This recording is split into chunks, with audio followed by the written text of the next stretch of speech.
10 novembre 2025. Une fois de plus, bienvenue à vous, mesdames et messieurs, chers amoureux ou amoureuses de l'émission Chant des réflexions. Nous sommes très contents de savoir que vous êtes partout dans tous les 24 communes de la ville-province de Kinshasa. À ce moment, vous nous suivez partout, que ce soit dans vos bureaux, dans de grands marchés, là où vous êtes. Donc, merci une fois de plus, bienvenue. Alors, sur ce plateau, comme vous le savez, nous allons essayer un peu de partager ce plateau avec le numéro 1 de l'Université pédagogique nationale, les coordonnateurs des étudiants, M. Christian Matata. C'est avec lui que nous allons partager le plateau cet après-midi. Nous allons parler sur la thématique qui concerne leadership jeune en RDC, engagement réel ou stratégie politique. C'est ça la thématique de cet après-midi. Alors, comme vous le savez, dans un pays où plus de 60% de la population est constituée de jeunes, la question du leadership jeune devient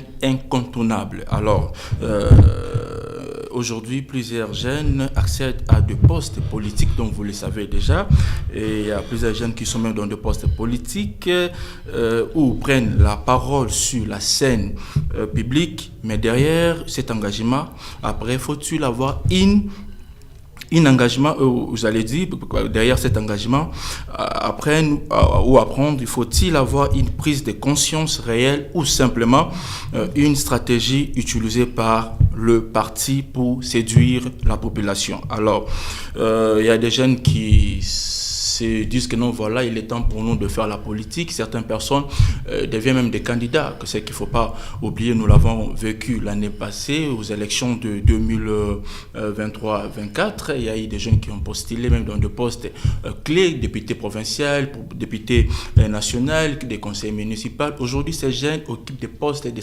postes stratégiques de la République démocratique du Congo, précisément. Ici à Kinshasa, que ce soit même dans nos provinces, est-ce que ces jeunes incarnent vraiment la leadership qui concerne, j'allais dire, la leadership qui peut réellement amener, nous, les gens que nous sommes, nous avons vécu qu'il y a un changement. Est-ce que ces jeunes reflètent vraiment, est-ce qu'ils sont vraiment l'espoir, j'allais dire, de l'espoir de demain, ou soit nous sommes toujours dans des confusions. Raison pour laquelle nous avons reçu le coordinateur de l'Université pédagogique nationale, lui qui est le numéro 1 de cette université. C'est avec lui que nous allons essayer un peu de réfléchir à ce concerne la thématique du jour. Je commence à la présentation de M. Christian Matata, qui je dis bonjour. Bonjour, monsieur les journalistes. Et comment vous allez? Non, ça évolue. On tient les coups par la grâce des dieux. Et je crois que c'est la première fois que vous puissiez passer à l'émission Champ de réflexion. D'après vous, comment est-ce que vous analysez déjà la thématique de cet après-midi? C'est intéressant. Je pense que même ceux qui nous suivent à la maison attendent de nous la matière. Je trouve ça un peu très intéressant. Voilà. Alors, parlons un peu de la leadership. D'après vous, c'est quoi le mot leadership? Leadership, d'abord, nous tirons dans ça le mot leader. Et leader, c'est lui qui inspire, c'est lui qui peut influencer, c'est lui qui peut guider, conduire la masse. Un leader, c'est lui qui a une vision claire, capable de convaincre la masse à suivre cette vision. Donc, en quelques mots, c'est ça, les leaders. Nous avons retenu quelques mots dont vous venez d'évoquer sur ce plateau. Vous avez parlé de la vision, vous avez parlé de la masse, vous avez dit encore un leader, c'est quelqu'un qui peut présenter sa vision, que certaines personnes vont automatiquement s'adhérer à sa vision. Donc je pense que nous allons revenir à ce qui concerne la vision, parce que vous êtes le numéro 1 de l'Université pédagogique nationale. Je pense qu'il y a tant de messages, même que nous l'avons déjà reçu avant même de démarrer l'émission, dont certains camarades qui sont étudiants à l'Université pédagogique nationale, ils ont déjà eu à réagir. Je pense que nous allons, lorsque nous allons emboîter cette deuxième partie de messages, nous allons faire parvenir le message des étudiants de l'Université pédagogique nationale, et leader que vous êtes, je pense que vous allez répondre à ces questions. Alors, à ce qui concerne la question concernant le leadership, la jeunesse congolaise et citoyenneté, quelle place dans la reconstruction du pays, d'après vous? Je n'ai pas bien saisi. Jeunesse congolaise et citoyenneté, quelle place dans la reconstruction du pays? Je pense que la jeunesse doit prendre la première place. Le cerveau moteur derrière du développement d'une nation, c'est la jeunesse. Nous sommes dans un état où la jeunesse occupe un pourcentage très élevé de la population. Il est hors de question que cette jeunesse soit mise en deuxième position. Donc il est essentiel de mettre la jeunesse en avant, de sorte que cette jeunesse puisse décider et prendre place dans la reconstruction de ces pays. Et vous n'avez pas remarqué déjà au gouvernement de Mme Judith Soumilade, il y a des jeunes qui occupent de postes ministériels. Et je prends l'exemple de la ministère, j'allais dire, de la jeunesse, qui est chapeauté par Mme Grace Coutinho. D'après vous, est-ce que cette dame incarne vraiment un leadership? Bon, je ne dirais pas non, je ne dirais pas oui. Elle fait l'essentiel. Non et oui, ça veut dire que vous n'avez pas répondu à la question. Je ne saurais pas prendre une position claire quant à ces sujets.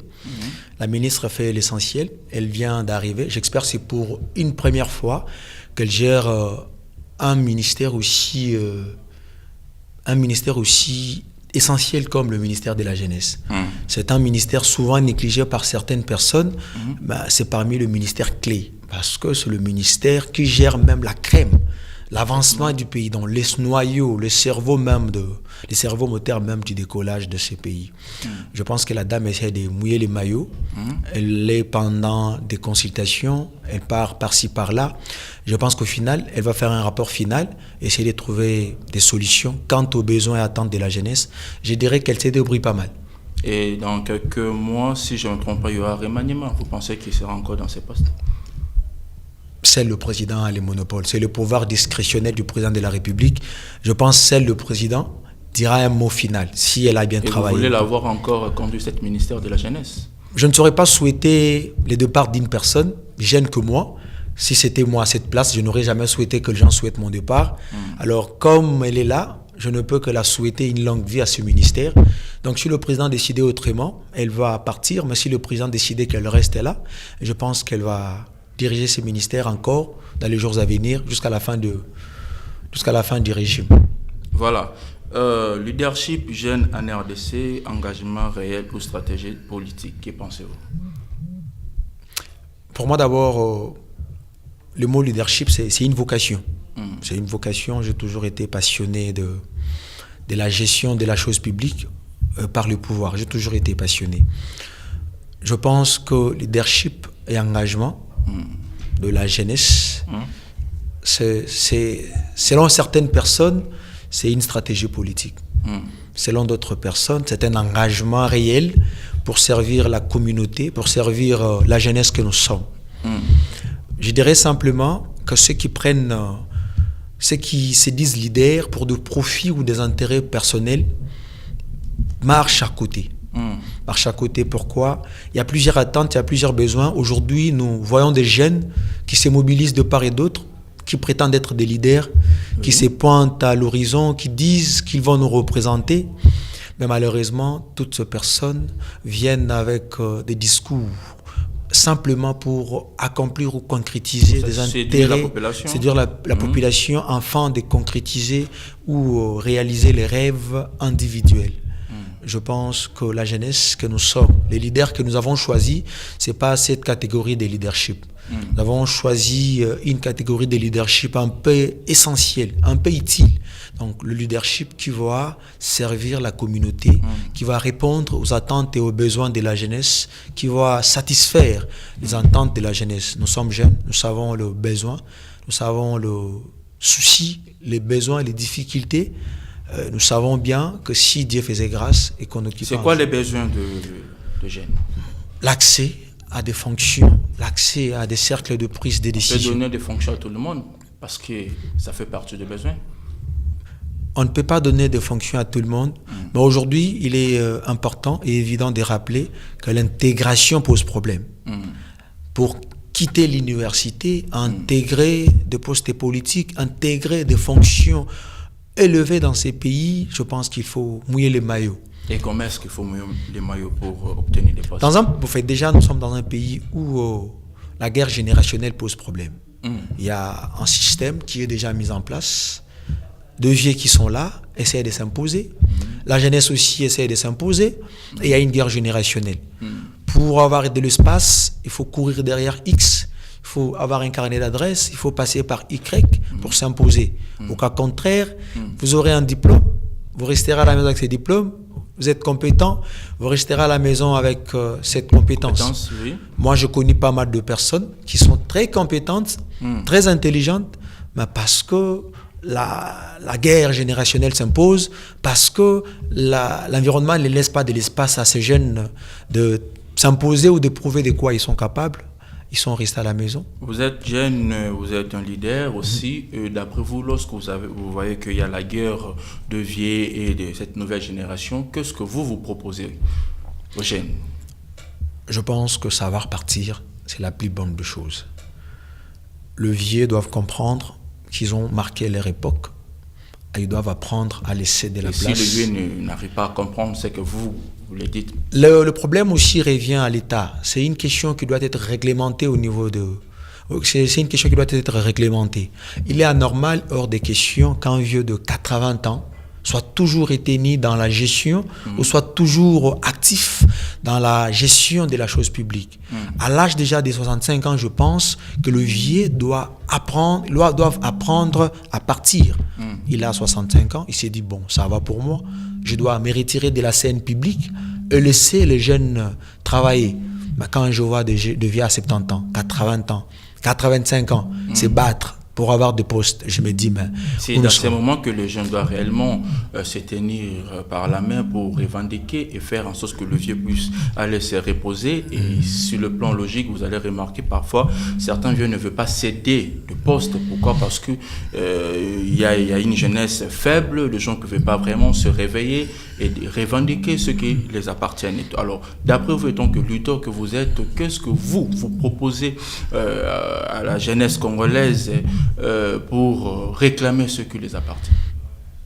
D'abord, je tiendrai à vous rappeler que c'est hors négoce, cette question. Arrivé à l'âge de 65 ans, les vieux doivent apprendre à se retirer de la scène publique. Mais ce n'est pas ce qui se passe. C'est pas ce qui se passe. Et comme ce n'est pas le cas, la jeunesse doit être exigeante. Moi, je suis désolé de voir que la jeunesse est facile à manipuler face à des billets de banque. Une jeunesse... Cette jeunesse est manipulée par ce vieux. Par ces vieux, effectivement. Voilà. Effectivement, le vieux ont compris... Les partis politiques, on doit se le dire. Effectivement, les vieux ont compris qu'en mettant des moyens à l'écart, à mettre des moyens à la disposition de cette jeunesse, on ne sera plus contrôlé. Que faire? On doit laisser cette jeunesse dans la pauvreté et on aura le contrôle total de cette jeunesse. Et voilà, les jeunes souffrent d'une manière pas possible et ils sont dans l'impossibilité de réclamer parce que X qui occupe le poste X va les donner en $100 à la fin du mois, en 50, à la fin de la semaine. Et les jeunes estiment que s'il réclamait, ça va lui causer du tort, il n'aura peut-être plus ces $100 là. Bon, c'est ça les problèmes qui dérangent. Je pense que les jeunes doivent se prendre en charge. Mieux vaut lutter dans la pauvreté pour sortir de là que de rester dans la pauvreté pour percevoir des billets de banque 50, voilà. 100 qui ne Quelle stratégie faut-il mettre en place pour chasser ou pour combattre ces systèmes? Je pense qu'on doit créer des mouvements entre nous jeunes. Il y a plusieurs mouvements. Bon, il faut maintenant savoir l'objectif de tous ceux-là. Nous avons vu Yahi Constant Moutamba, jeune qu'il est, il est ministre de la Justice, on l'a combattu. Je pense qu'aujourd'hui il est en prison, condamné. Et il y a l'un de nous, il y a un jeune qui il a placé son projet en disant qu'il est extra-système. Je ne sais pas, est-ce que vous l'accompagnez? Bon. Chacun a sa manière de voir les choses. Vous connaissez le jeune que je suis en train de dire? Oui, je connais le frère, c'est un ami, Nathanaël Onukomba, voilà, que je salue d'ailleurs en passant. Je pense qu'il a sa manière de voir les choses, il a sa manière de lutter. On n'a pas tous la même vision. Je suis leader dans mon coin, je pense de ma manière. Nathanaël aussi est leader dans son coin, il pense de sa manière. Constant est fils leader dans son coin, il pensait aussi de sa manière. L'essentiel est de cadrer la lutte. On ne peut pas aller en désordre ni en besogne. Si l'objectif est l'argent, je pense qu'on va éteindre l'étoile. On ne peut pas aller en besogne. On peut avoir l'idée. Pourquoi pas soutenir l'idée de Nathanaël? Pourquoi pas faire appel aux jeunes leaders de s'adhérer dans sa vision et voir comment est-ce que ça peut produire à la longue? Je ne combats pas Nathanaël, mais je ne soutiens pas aussi Nathanaël. Intégrer toujours dans sa vision.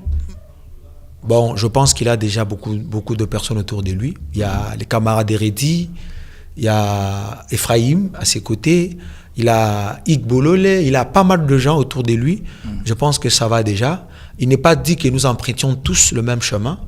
Il peut emprunter la direction X et nous aussi nous emprunterons la direction Y. L'essentiel est qu'on se rencontre au sommet. Si l'objectif est l'intérêt de ces pays, je pense que peu importe la direction, nous finirons par se rencontrer au sommet. Voilà, une question. La voix des jeunes est-elle vraiment écoutée en RDC? Je pense non. Et pourquoi? Parce que la jeunesse est manipulable. Et qu'est-ce qu'il faut faire maintenant pour que ces jeunes ne soient pas manipulés? Les gens que nous avons pris pour modèle nous ont exposés. Les gens que nous avons accordé cette chance ne nous ont pas aidés. Vous avez un leader qui estime que $100 000 suffit. Qui estime que l'intérêt de sa famille suffit. Dans tout ça, il y a un problème d'argent. Il y a un problème de mentalité. Il y a un problème de mentalité, de culture. Lorsqu'on a une vision, on doit rester fidèle à la vision et au principe. Mais on a des leaders qui ne sont pas fidèles au principe ni à la vision. Il est là, il vous promet des choses, il vous assure des choses. Mais arrivé là, qu'est-ce qu'il va faire? Il devient manipulable, il devient corruptible, il devient un bouc émissaire. Donc il devient quelqu'un qu'on peut amener n'importe où parce qu'on l'a présenté une somme colossale, parce qu'on l'a présenté une somme quelconque. Je pense que la jeunesse... Vous ne voyez pas que c'est lié à la pauvreté? Effectivement, la pauvreté est l'agent causal de tout ce que nous subissons aujourd'hui. Nous naissons dans la pauvreté, nous grandissons dans la pauvreté et par moments nous mourons dans la pauvreté. Un jeune qui vit dans le désespoir pareil s'est dit, bon, face à $3 000, il suffit de trahir les principes et les valeurs pour avoir cette somme-là. Raison pour laquelle les vieux en profitent. Les vieux se disent qu'avec une jeunesse pareille, il suffit simplement qu'on mette des moyens à leur disposition. Nous allons réussir à faire ce qu'on veut. Voilà. Merci beaucoup, monsieur le coordonnateur de l'Université pédagogique nationale, Christian Matata. Nous prenons la deuxième partie à ce conseil de l'Université pédagogique nationale. Je pense qu'après les informations dont nous avons reçues, il y a certains camarades étudiants qui nous ont envoyé le message en disant qu'il y avait un problème de diplôme. Donc, c'est comme si le comité de gestion de l'Université pédagogique nationale, qui est conduit par madame la rectrice Ibebeke, ils ont obligé les étudiants de payer d'abord le frais de diplôme équivalent de $30 avant qu'ils défendent tout leur travail de mémoire. Bon, c'est une question que je dirais déjà conjuguée au passé. Mais qui se répète à tout moment. C'est fait une proposition à l'époque de mon arrivée au pouvoir. J'ai trouvé cette question sur la table. Les autorités ont proposé, parce que le frais de diplôme, d'abord, il faut rappeler, il y a ça ne va pas dans les chefs des étudiants, c'est l'ignorance des textes qui organisent le fonctionnement d'une année académique, notamment l'instruction 026, 027 pour cette année qui vient à peine de commencer. Le frais de diplôme, c'est un frais d'abord légal. Tout étudiant qui termine son parcours académique doit récupérer les diplômes à l'université. Là, il faut payer après avoir défendu. Après, tout dépendra de l'étudiant. C'est une faculté, ce n'est pas une obligation. Ensuite, tu viendras les récupérer après 20 ans, c'est ton problème. Mais qu'est-ce qui se passe? Il y a pas mal d'étudiants aujourd'hui qui sont en Europe, en Amérique, au Canada, qui réclament les diplômes de 2009, 2011, 2014. Vous savez que depuis 2014 jusqu'à ce jour, il y a eu des comités et des comités. Un étudiant qui a terminé depuis 2015 n'a pas récupéré son diplôme. Revient en 2025 pour récupérer le diplôme. L'université doit commencer à réfléchir, doit entreprendre des démarches afin de trouver ses diplômes. Qu'est-ce que l'université a pensé? L'étudiant paye le diplôme pendant qu'il est encore étudiant pour permettre à l'université de commander ces lots des diplômes et remettre aux étudiants dès la fin de l'année académique. Donc, mais alors si l'étudiant ne termine pas l'année? Et voilà. Alors, j'étais en train de dire que c'est fait une proposition. Alors, comme c'est fait une proposition, ça a causé du tort. Il y a pas mal de gens qui ont interprété de leur manière, de personnes mal intentionnées. Ça, il faut les rappeler. Nous sommes dans un environnement où chacun peut interpréter de sa manière.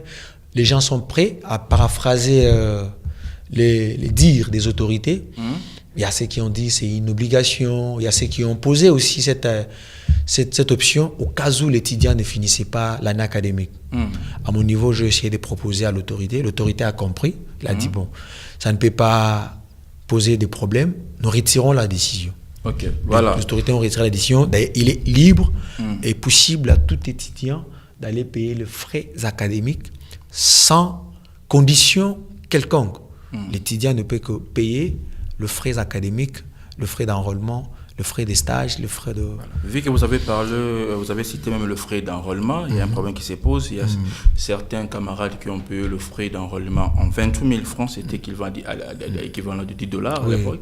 Et après, baisse des taux, il y a changement. C'est comme si vous avez plaidé, selon les informations, vous avez plaidé que les étudiants puissent payer le frais académique en 22 000 francs, au taux actuel et tout. Mais ce n'est pas ce qui s'est passé, de 28 à 23 000 ou à 24 000. Est-ce qu'il y a vraiment un changement ou soit c'est juste une manipulation politique? Monsieur le journaliste, il est important de vous rappeler que nous sommes dans un monde où les gens ignorent les textes. Et c'est le début même de la situation. C'est le début même de la souffrance que nous traversons à l'heure actuelle. La ministre a fixé l'enrôlement à $10, payable en francs congolais. À l'époque, les dollars étaient à 28, les gens payaient à 28. Ça a posé problème. Nous avons plaidé à ce que l'université accepte l'enrôlement en dollars. Étant une mère, Madame la rectrice, qui est toujours à l'écoute, d'ailleurs, je veux vous rappeler, la maman m'a toujours écouté à tout moment que je ramène les doléances des étudiants. Je posais les problèmes, elle m'a dit, d'accord, on va voir quoi faire. Juste 48 heures après, dans les systèmes, c'était $10, soit 23 000. Aujourd'hui, les dollars est à 22 000. Les étudiants ne peuvent que ramener $10 à la banque.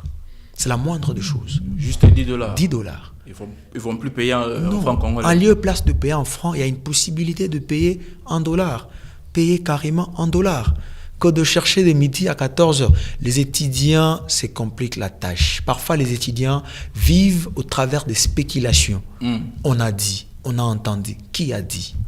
Qui vous a informé? Pourtant, la voie officielle, les canaux officiels, c'est la coordination estudiantine qui peut informer aux étudiants à propos de l'enrôlement. Qu'est-ce que vous avez fait comment? Mettant le numéro 1 de l'université. Nous avons communiqué à tous ces étudiants d'aller payer les frais d'enrôlement à la banque. Et c'était toujours à la banque parce qu'il y a eu la présence d'Illico Cash. Effectivement, à la banque. Illico Cash est le représentant de la banque. Illico Cash n'est pas un service à part entière. C'est toujours la banque qui a délégué Illico Cash. Donc, on a demandé aux étudiants d'aller chez Illico Cash verser $10. Mais les gens veulent quoi? Nous sommes dans un pays où il y a l'instabilité de la monnaie étrangère. Parfois c'est 23, parfois c'est 22, parfois c'est 21 500. Comme le frais d'enrôlement c'est $10, s'il faut suivre l'évolution de la monnaie étrangère. Donc si aujourd'hui ça a 22, on paye 22. Si demain ça a 22 500, on doit jouer 500. Donc c'est pas logique. D'où l'étudiant doit verser $10 qui est 21 500 à l'heure actuelle. Les frais des laboratoires, chaque faculté au département fixe les taux, le prix à sa manière. Vous allez remarquer, ceux qui font la gestion informatique c'est obligatoirement de payer $30, mais en réalité n'ont pas des sales machines pour faire la pratique. Alors pourquoi forcer aux étudiants de payer le $30 pendant que ces étudiants ne pratiquent pas? Bon, je dirais que cette question est très mal comprise. La question des laboratoires, l'université a aujourd'hui un laboratoire informatique qui est à la disposition des étudiants. À la disposition des étudiants, quel étudiant? Quel département? Tout étudiant. Quand on parle des étudiants, nous parlons en général. Tout étudiant de l'Université pédagogique nationale est bénéficiaire et a accès dans les laboratoires de l'université. Que les gens cessent de manipuler l'opinion publique. Je pense que le laboratoire est déjà là. Pour ce qui est de la faculté des sciences, ils auront accès cette année. Seulement cette année? Non, donc, ça a commencé parce que le président vient à peine. Les années passées, il y a des étudiants qui continuent toujours à revendiquer. Ils ont payé de $30, mais ils n'ont pas passé à la pratique. Bon, nous avons hérité. C'est ce que nous avons hérité. Dieu est bon. Durant notre mandat, je peux vous rassurer que le laboratoire est déjà opérationnel. Désormais, l'étudiant peut se rendre là-bas pendant la pratique et sortir sans payer même pas un 10 francs. Donc, pour ce qui est de l'informatique, ne vous inquiétez plus trop. On a plus de 100 à 200 ordinateurs là-bas. Donc, j'ai vu même les étudiants des droits. C'est comme si il y a certaines figures qui sont dans le comité de gestion, qui sont des conseillers qui commencent à politiser ce laboratoire. Pendant que Madame la rectrice avait dit que l'université n'est pas politique. Je ne dirais pas oui. Monsieur le journaliste, il est important de rappeler qu'une chose non dénoncée ne peut pas être résolue. Très bien. Face à une situation auquel les étudiants sont restés silencieux, je ne peux rien dire. Je ne me saisis pas d'office. Je dois être saisi par les étudiants. Lorsqu'il y a un ça ne va pas. Si les étudiants constatent qu'il y a une politisation de la chose de l'université par les conseillers, ils doivent venir me dire. Et à mon tour, je ferai rapport. Mais si les étudiants n'ont pas le courage de venir me dire une situation X, qu'est-ce que je ferai à mon niveau? Très bien. Je ne peux pas aller saisir l'autorité sur des spéculations. Je dois avoir de preuves tangibles. Pour présenter aux autorités. Pour présenter aux autorités. Je suis quand même un responsable. Je ne peux pas quitter mon bureau, aller voir l'autorité pour dire j'ai appris au travers des rumeurs. Non, je dois dire j'ai été saisi par X, l'information est vérifiée et confirmée, j'ai des preuves. Alors, les étudiants qui murmurent ne m'ont pas saisi.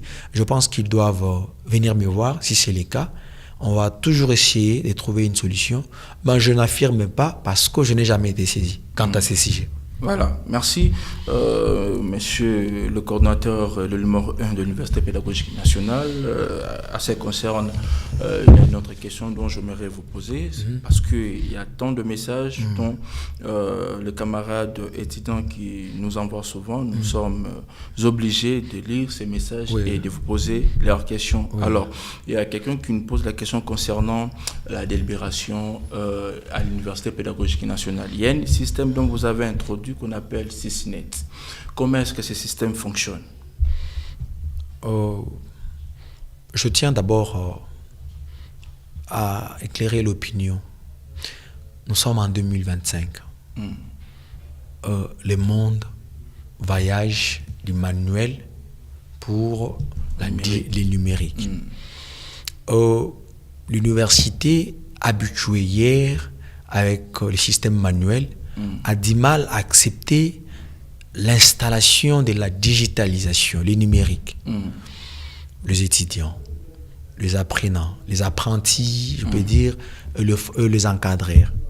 Ce système pose des couacs de part et d'autre. SysNet est venu simplement renforcer la transparence. Hier, l'étudiant pouvait étudier et revenir après des années pour dire je suis peignant, on lui demande de relever. Aujourd'hui, tu reviens à la paritorat, on te demande tu es étudiant, oui, en quelle année? 2022. On vérifie dans les systèmes, on retrouve ton nom, on met OK. On t'inscrit dans la classe supérieure. Quand même, c'est à saluer. C'est louable. N'est-ce pas qu'il y a aussi des retombées? Bon, il y a des retombées. Vous savez, dans toute œuvre humaine, il ne manque jamais des imperfections. C'est un système qui venait à peine d'arriver. Il y a une année. 3 ans déjà. Donc 3 ans, oui. 3 ans, oui, mais dans l'applicabilité. Nous, je citerai la faculté des droits qui a commencé la numérisation depuis 2021. Cette faculté ne rencontre pas de difficultés aujourd'hui. Pourquoi? Parce qu'elle était déjà dans la numérisation avant même l'arrivée des systèmes. Voilà. Maintenant, il y a des facultés habituées avec le manuel qui ont du mal à gérer les systèmes. Il y a ces étudiants qui ne parviennent pas à créer des comptes ISNET. Et il y a un problème aussi des omissions des noms. Il y a ceux qui perdent le mot de passe. Vous savez pourquoi il y a un problème d'omission? Les départements ont demandé aux étudiants de venir s'enregistrer. Il y a de ces étudiants qui jugeaient inutile de passer au département s'enregistrer.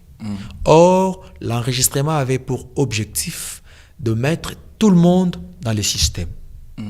Fort et malheureusement, il y a de ces étudiants qui ne se sont pas présentés. Est-ce que les étudiants, lorsqu'ils sont en ordre avec l'UPEN, en ordre, ça veut dire qu'ils ont payé le frais académique, doivent catégoriquement passer au département pour se faire enregistrer, ou soit tu dois d'abord passer à la faculté? Non. Il y a aussi un bureau qu'on appelle la COGIT, si je non, COGIT, qui enregistre les étudiants. Il faut faire une différence, monsieur le journaliste. Il y a l'enregistrement pour le CISNET est ailleurs, est à part. Et l'enregistrement pour le frais académique aussi est à part. Voilà. Maintenant, les gens ont pu confondre. Lorsque le système est arrivé à l'UPEN, chaque département devrait intégrer tout le monde dans le système. On a fait appel aux étudiants. Venez vous enregistrer afin de vous intégrer. Nous avons des informations, monsieur le coordinateur. Ce n'est pas les départements qui fait appel aux étudiants de venir se faire enregistrer. Mais plutôt, c'est la faculté, parce que le CISNET est résolu par les doyens, y compris le CECAF de la faculté. Prenons l'exemple de la faculté des sciences économiques et de gestion. Vous avez vu comment les étudiants ont déambulé tout autour de la faculté pour revendiquer à ce qui concerne la délibération. Moi, je mets les informations que ces étudiants étaient venus vers vous. Ils ont exposé leurs problèmes. Il y a ceux qui se retrouvent en L3, mais en réalité, en LD, ces étudiants n'avaient pas réussi. Et ils ne se retrouvent pas dans le système. Il y a certaines personnes qui avaient déjà réussi, totalisé 60%, mais arrivés en L3 et sur la liste dont le CISNET présente au département, en réalité, on ne figure pas sur la liste. Alors, ça devient maintenant compliqué aux enseignants d'encoder le point de ces étudiants parce qu'ils ne se retrouvent pas dans le système CISNET.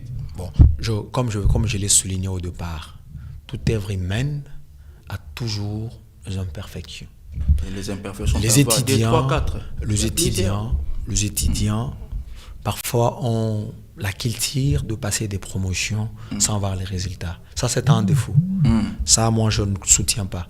Je connais pas mal de personnes qui sont en L3, mais en LD, n'a jamais vu les résultats. La personne est en Master 1, mais en L3, elle n'a jamais vu le résultat. Elle est à l'aise, calme et tranquille. Les étudiants se causent parfois préjudice inutilement. Certes, il y a une partie de responsabilité à répartir. La faculté est responsable à un moment, mais l'étudiant aussi est responsable à un moment. Je suis représentant des étudiants, je défends tout ce qui est intérêt et problème des étudiants. Mais lorsque l'étudiant t'amène une situation auquel, après l'analyse, tu constates que oui, l'étudiant a tort, je n'ai qu'à opter pour le silence. Et s'il a raison, vous faites quoi? S'il a raison, je vais mouiller les maillots. Peut-être il y a de ceux-là qui m'ont connu qu'en étant coordonnateur. Depuis le début de mon parcours académique, où je fais CPA, CP, j'ai toujours été dynamique. Un homme de terrain. Lorsqu'il y a un couac, que l'étudiant a raison, je mouille les maillots d'une manière pas comme possible. Tout ne pas étaler. On ne peut pas dire le tout, mais ce qui est évident, lorsqu'il y a un souci, je fais de mon mieux pour trouver une solution. Et s'il y a des couacs, j'essaie de faire comprendre à l'autorité que la responsabilité ici revient à l'université et non à l'étudiant. Mais la grande partie des cas que nous recevons, tu te rends compte que l'étudiant peut être à tort. X a payé le frais académique auprès de Y. X a versé l'argent auprès de Y. Je t'ai dit, vous êtes arrivé dans une situation pareille. Il y a des gens qui font des magouilles au sein de l'université. Effectivement. Mais qu'est-ce que le comité de gestion a un mot à dire quand Voilà, maintenant, avec l'avènement de ces comités, ça d'ailleurs, je dois le dire haut et fort, le comité de gestion IBB qui a essayé de revoir les choses, de recadrer plusieurs choses. Aujourd'hui, les gens sont coincés. les magouilles se faisaient d'une manière pas comme possible. Vous êtes sans ignorer que hier, il y avait un système de Bambouk Bank. Oui. Mais aujourd'hui, les gens ont du mal.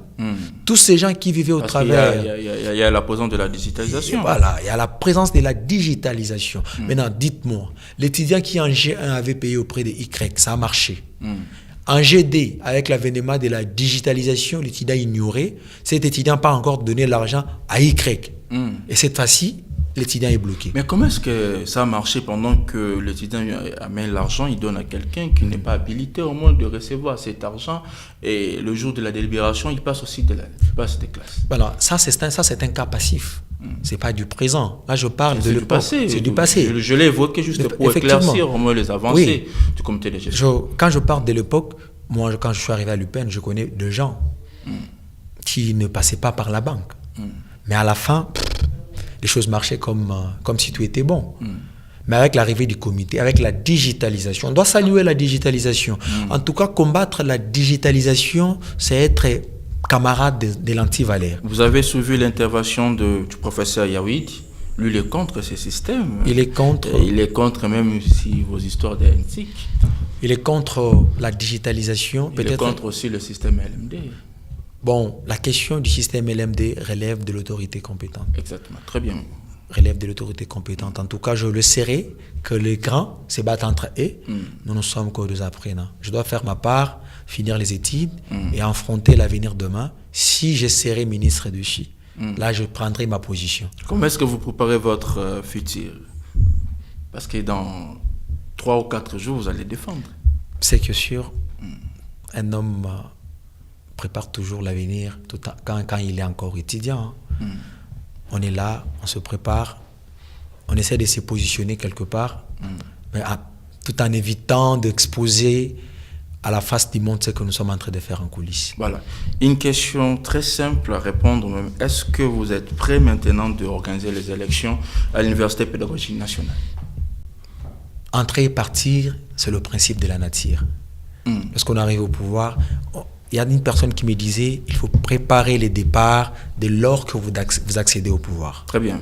Donc, dès mon accession au pouvoir, j'avais déjà mis en tête qu'il viendra un moment où je serai obligé de partir. Vous êtes conscient que vous êtes déjà à la fin de votre mandat? Je ne suis pas encore conscient. Moi, je sais que je partirai. Mais c'est pour bientôt. Non, je sais que je partirai. Mais je ne connais ni le jour, encore là. ni l'heure. Je sais que je suis encore là. C'est que sûr, la pression politique peut commencer, mais les élections, c'est une question de mois et des années. Et votre bilan, qu'est-ce que vous avez apporté? Je dirais, j'ai apporté pas mal de choses. Les gens voudront à ce qu'on fasse un peu de citer ce que vous avez... Aujourd'hui, j'ai essayé de résoudre un problème qui était aussi compliqué des années et des années. Je suis arrivé, il y a des étudiants qui partaient à la banque chaque 4 heures pour payer leurs frais académiques, voire même à 3 heures. Mais depuis mon accession au pouvoir, cette situation a été résolue. Avec l'avènement d'Illico Cash, les gens aujourd'hui payent le frais par Illico Cash. Là, je confirme. Hein, oui. Les gens payent par Illico, bien qu'il y a des couacs que nous essayons toujours de résoudre matin, midi, soir, mais les étudiants aujourd'hui ne souffrent plus. Même l'inscription, ça commence à se passer, la confirmation, le frais académique. Donc, quelqu'un peut quitter chez lui à 14 heures et venir payer. C'est lui qui maîtrise les systèmes. Mais pour payer, il faut seulement venir à l'université. Non, même à partir de la maison. Même à partir de la maison, tu peux t'approvisionner à la maison, tu payes, tu régénères les bordereaux, tu viens imprimer, tu présentes à l'université et c'est dit tic au tac. C'est quand même une des choses que nous avons eu à faire durant notre mandat. Mais aussi, il y a les activités culturelles, scientifiques que nous sommes en train d'organiser.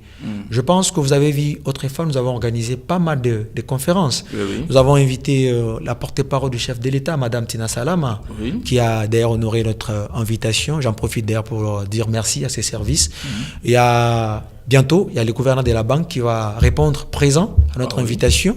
Il y a pas mal d'activités en cours. Il y a des ministres qui vont répondre à notre invitation. Ils ne viennent pas pour... N'est-ce pas que ça revient ça revient juste au nom de M. Christian Matata qu'au nom des étudiants de l'UPEN? Non, tous ceux qui viennent pour contribuer à la connaissance et au savoir des étudiants.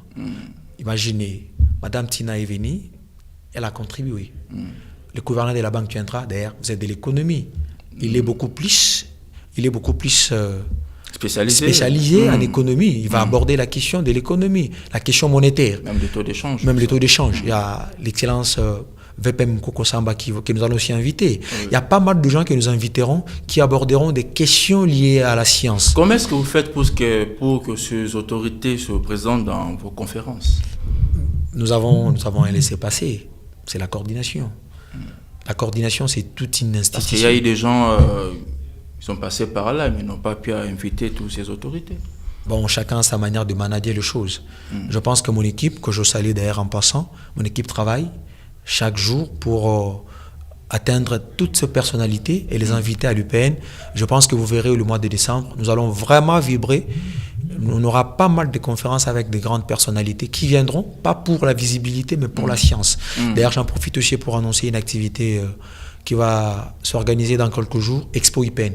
Expo IPN, c'est une activité culturelle, sport et scientifico.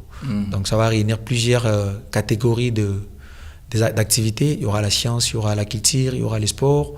Donc, ça va prendre une semaine.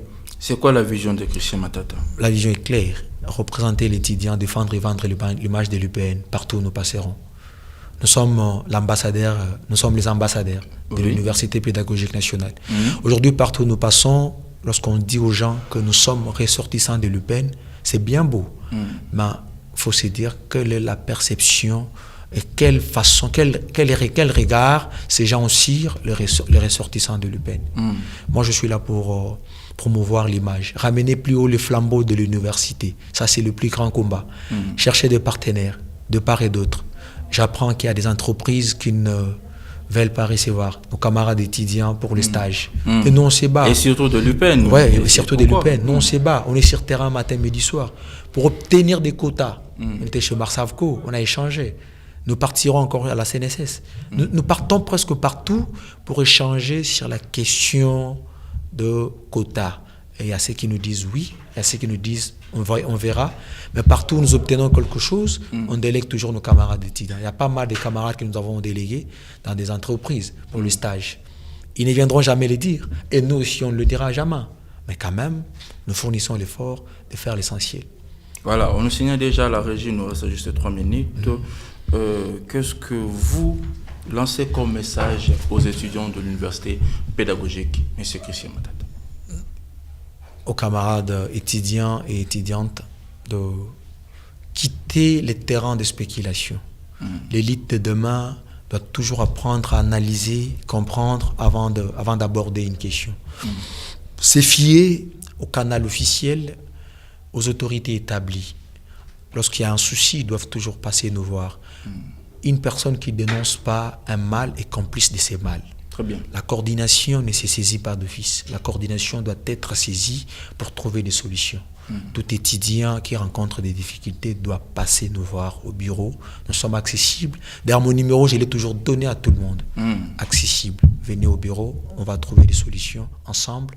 Nous allons mouiller les maillots pour que l'UPN retrouve sa place sur le standard national et international. Voilà, ensemble, nous allons mouiller les maillots, comme vient de le dire monsieur le coordinateur de l'Université pédagogique nationale. Et voilà, mesdames et messieurs, nous vous demandons justement de suivre la rediffusion de cette émission demain mardi à 23h15. Restez toujours branchés à la RTVA, la voix de l'aigle. Quant à moi, je vous dis au revoir. On se retrouve le lundi de la semaine prochaine, toujours à 12h30.